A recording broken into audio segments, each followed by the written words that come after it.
The history of ancient civilizations in Canada stretches back thousands of years, long before the arrival of European settlers.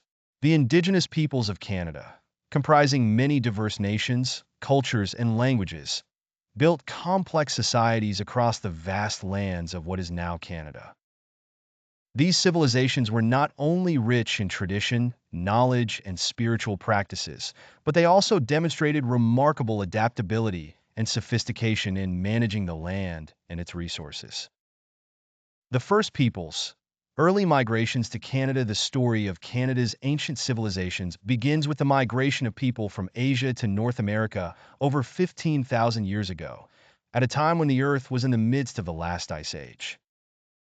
The most widely accepted theory is that these early ancestors of the Indigenous peoples crossed the Bering Land Bridge, a wide strip of land that once connected Asia to North America.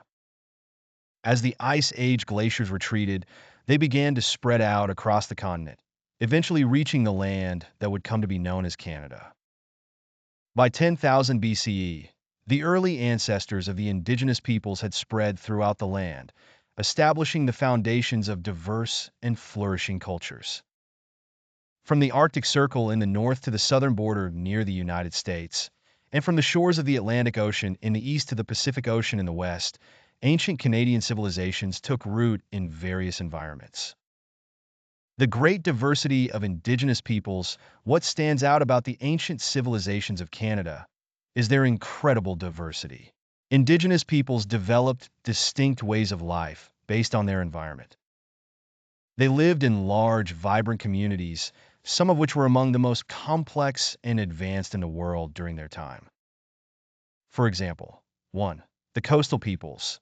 The Haida and the Tlingit, the people of the Pacific Northwest coast, such as the Haida, Tlingit, and Nuu-chah-nulth, built sophisticated societies that revolved around the abundant resources of the sea and the forests. These peoples lived in large cedar plank houses, many of which were built to accommodate extended families. Their societies were based on complex social structures with chiefs, nobles, and commoners.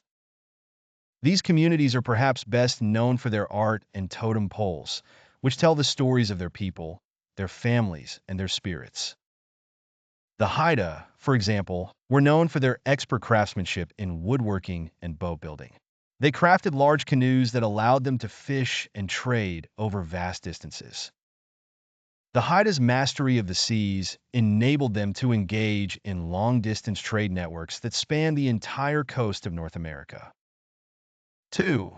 The agricultural societies. The Anishinaabe, Iroquois, and Mississippian culture in the eastern parts of the continent, such as in the Great Lakes region, the Iroquois, Haudenosaunee, the Anishinaabe, and other peoples developed sophisticated agricultural societies. These groups were among the first in the world to practice the cultivation of crops such as corn, maize, beans, and squash, known as the Three Sisters. These crops, grown together, supported one another and provided vital sustenance for the people.